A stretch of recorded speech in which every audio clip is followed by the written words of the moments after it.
সবাই কেমন আছেন? আশা করি ভালো আছেন। তো আজকে দেখাবো যে কম খরচে কিভাবে খুব সহজে বাগান তৈরি করা যায়। যেমন আমরা রান্নার তেলের কোটা বাসায় ব্যবহার করি, তো সেগুলোতে কিন্তু মাটি তৈরি করা যায়, তারপরে বস্তা মাটি তৈরি করা যায়। আর যারা খরচ করতে চান এরকম ড্রাম নিতে পারেন, ড্রাম নিয়ে খরচ করে তারপর গাছ লাগানো যায়। তো যাই হোক, আমি কিন্তু কিছু গাছ লাগানোর জন্য এগুলো রেডি করছি আস্তে আস্তে। তো আমার বাগানে সব ধরনের গাছপালা, শীতকালীন শাকসবজি, ফলমূল সব কিছু হয়েছে। তো এখনকার বর্তমানে কাজগুলো এগুলোই। তো বাগানটা একটু ঘুরে দেখে আসি।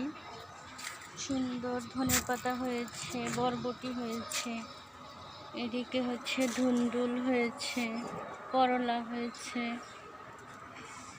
বেগুন হয়েছে,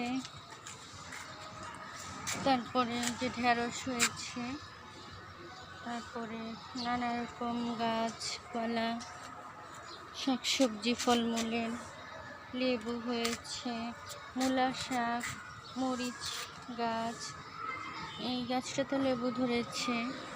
তো মালবেরি পাকা ফল বিকেলবেলা পরে নিব, দুপুরবেলা রোদে তাকানো যায় না। তো টমেটো গাছগুলো লাগিয়ে দিব, আজকে লাগিয়ে দিতে হবে। দেখি সুন্দর সুন্দর কালারের মরিচ হয়েছে, করলা ধরেছে। এদিকে গাজরে বীজ বসিয়েছিলাম, গাছ হচ্ছে। আর এদিকে হচ্ছে টক ফল, মরিচ গাছ, বেগুন গাছ লাগিয়ে দিতে হবে। আর উপকারী তুলসী পাতা আছে। তারপরে এদিকে আছে গাছ, কলা পাতা, ডালিম গাছে ডালিম ধরে আছে, সুন্দর, দেখতেই ভালো লাগে। বাগানে আসলেই সব গাছ, সবগুলো উপকারী স্বাস্থ্যকর শাকসবজি, লাউ গাছ, বরবটি গাছ, কুমড়া গাছ। এদিকে শসা গাছ একটা হচ্ছে, আলু শাক, এদিকে পেঁয়াজ, রসুন সব, আদা গাছ, সিম গাছ।